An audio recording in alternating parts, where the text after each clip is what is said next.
Hello France, M T വ്ളോഗിൻ്റെ മറ്റൊരു പുതിയ അധ്യായത്തിലേക്ക് എല്ലാവർക്കും സ്വാഗതം.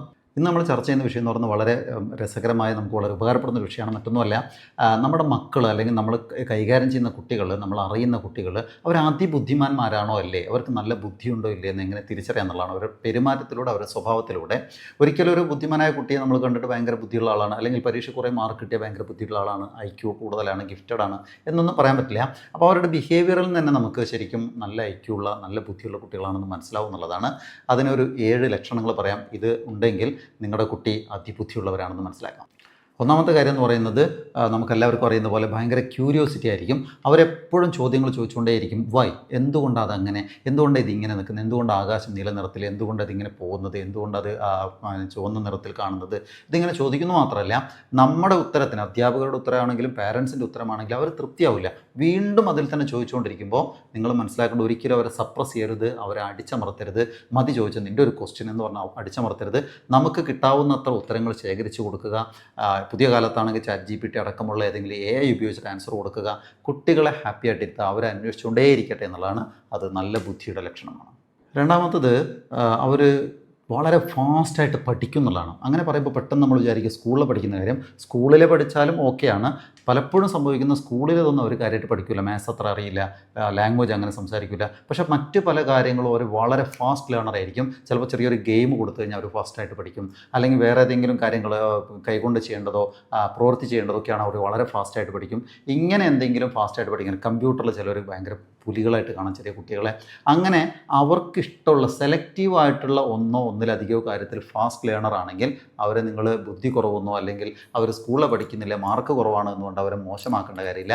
അവർക്ക് ഏതാണോ ഇൻട്രസ്റ്റ് ഉള്ളത്, അവരുടെ പാഷൻ ഏതാണ്, ആ മേഖല ഒരു ഫാസ്റ്റ് ലേണർ ആണെങ്കിൽ നല്ല ബുദ്ധിയുണ്ടെന്ന് മനസ്സിലാക്കുക.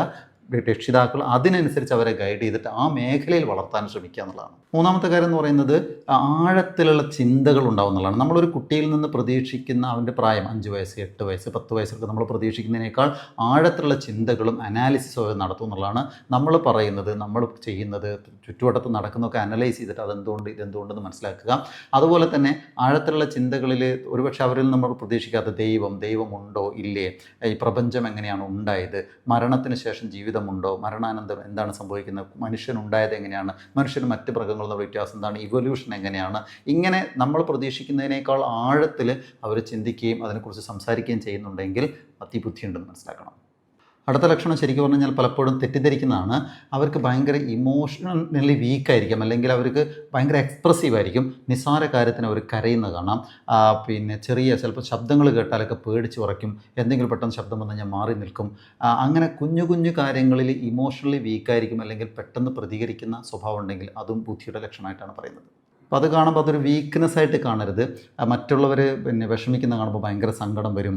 ഇവരെ തന്നെ ക്രിട്ടിസൈസ് ചെയ്ത് കഴിഞ്ഞാൽ ഭയങ്കരമായിട്ട് കരയും, സങ്കടപ്പെടും, മിണ്ടാതിരിക്കും. ഇങ്ങനെ ഇമോഷണലി വീക്കായിരിക്കും അതിബുദ്ധിയുള്ള ആളുകൾ. പിന്നെ സ്വാഭാവികമായിട്ടും അടുത്തതെന്ന് പറയുന്നത്, ഭയങ്കര ഇമാജിനേഷനും ക്രിയേറ്റിവിറ്റിയും കൂടുതലായിരിക്കും. നമ്മൾ ഊഹിക്കാത്ത അത്രയും വലിയ ഇമാജിനേഷൻ അവർക്കുണ്ടാവും എന്നുള്ളതാണ്. ഊഹത്തിൽ പലതും കണ്ടെത്തും. അവർ നല്ല കഥകൾ മെനഞ്ഞുണ്ടാക്കും. അവർ കളിക്കുന്ന കളികളിൽ അവരായിട്ട് നിലവിലുള്ള റൂൾസിനേക്കാൾ നല്ല റൂൾസ് അവർ ക്രിയേറ്റ് ചെയ്യുന്നുണ്ടാകും. നമ്മളൊന്നും ഇതുവരെ കണ്ടിട്ടില്ലാത്ത രീതിയിലുള്ള ചിത്രങ്ങൾ അവർ വരയ്ക്കും. ഈ ഇമാജിനറി ക്യാരക്ടർ, നമ്മളിതുവരെ കണ്ടിട്ടില്ലാത്ത ഏലിയൻസിനൊക്കെ പോലെ ഒരു ക്യാരക്ടറിനെ ബിൽഡ് ചെയ്തിട്ട് അവരോട് സംസാരിക്കുക. അങ്ങനെ ഇമാജിനേഷനും ക്രിയേറ്റിവിറ്റിയും വളരെ കൂടുതലാണെങ്കിൽ അവരും ബുദ്ധിയുള്ളവരാണ്. അതുപോലെ തന്നെ അതിബുദ്ധിയുള്ള കുട്ടികളെ നിങ്ങൾ ശരിക്കും ശ്രദ്ധിച്ചാൽ മനസ്സിലാവുന്ന മറ്റൊരു കാര്യം എന്ന് പറയുന്നത്, ഈ റെപ്പിറ്റേഷനും അതുപോലെ സ്ഥിരം ഒരേ റൂട്ടീനിൽ പോവുകയാണെങ്കിൽ അത് ഭയങ്കര ബോറടിക്കും എന്നുള്ളതാണ്. അതുകൊണ്ട് അവർക്ക് പലപ്പോഴും സ്കൂളിൽ പോകാൻ മടിയായിരിക്കും. ഒരേപോലത്തെ ക്ലാസ്സുകൾ, ഒരേ ഹോംവർക്കുകൾ, ഒരേ ചാപ്റ്ററുകൾ, അങ്ങനെയുള്ള ഒരേ രീതികൾ അവർക്ക് ഇഷ്ടമല്ല. അവർക്ക് എപ്പോഴും വ്യത്യസ്തമായ കാര്യങ്ങൾ കിട്ടണം, വ്യത്യസ്തമായ രീതിയിൽ കിട്ടണം. അതാണ് കൂടുതൽ ഇഷ്ടപ്പെടുക. അപ്പോൾ ബോറടിക്കുന്നു അല്ലെങ്കിൽ അത് ചെയ്യുന്നില്ല എന്ന് പറഞ്ഞാൽ ബുദ്ധി കുറഞ്ഞിട്ടല്ല, അവർക്ക് റിപ്പീറ്റേഷൻ ഇഷ്ടമല്ലാത്തതുകൊണ്ടാണ്. അതുപോലെ അടുത്ത ലക്ഷണം എന്ന് പറയുന്നത്, ശരിക്കും പറഞ്ഞു കഴിഞ്ഞാൽ അവർക്ക് നീതിബോധം വളരെ കൂടുതലായിരിക്കും. എന്തുകൊണ്ട് ഞാനിത് ചെയ്യണം, എന്തുകൊണ്ട് അവനോട് അങ്ങനെ പറഞ്ഞത്, അവനെ ഇങ്ങനെ ചെയ്യിപ്പിക്കാമായിരുന്നില്ലല്ലോ, ഇവനെ ഈ ചെയ്ത് തെറ്റല്ലേ, ഇങ്ങനെ ചുറ്റുവട്ടത്ത് നടക്കുന്നതിനൊക്കെ ക്വസ്റ്റ്യൻ ചെയ്യുന്ന ഒരു ടെൻഡൻസി കാണിക്കുന്നുണ്ടെങ്കിൽ അതിനർത്ഥവും നല്ല ബുദ്ധിയുണ്ടെന്നുള്ളതാണ്. അവസാനമായിട്ട് ഒരു ലക്ഷണം കൂടി പറയുന്നത്, അത് സത്യത്തിൽ നമുക്ക് ഇതിനോട് ചേർത്ത് വായിക്കാൻ പറ്റാത്തൊരു ലക്ഷണമാണ്. ശരിക്കും പറഞ്ഞാൽ ഇവർക്ക് ഒരു ഹോബി ഉണ്ടാവും. ആ ഹോബി എന്ന് പറയുന്നത് ഒരു നോർമൽ ഹോബി ആയിരിക്കണം എന്നില്ല.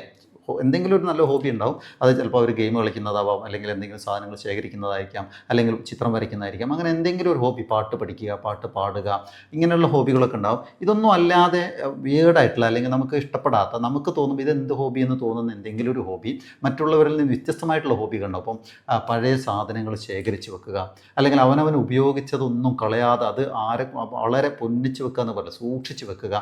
അവരുപയോഗിച്ച ബ്രഷ് ആണെങ്കിലും, പേസ്റ്റ് തീർന്നു പോയ അതിൻ്റെ കവറാണെങ്കിലും, അങ്ങനെയുള്ള സാധനങ്ങളൊക്കെ കഴുകി വൃത്തിയാക്കിയിട്ടും അല്ലാതെയൊക്കെ അതിങ്ങനെ ശേഖരിച്ച്, അത് കാണുമ്പോൾ ഒരു സുഖം, അത് ശേഖരിച്ച് വെക്കുന്നത്. അങ്ങനെ നമുക്കൊരു സുഖകരമല്ല എന്ന് തോന്നുന്ന ഹോബികളുണ്ടെങ്കിൽ അതും അതിബുദ്ധിയുടെ ലക്ഷണമാണെന്നാണ് പറയുന്നത്.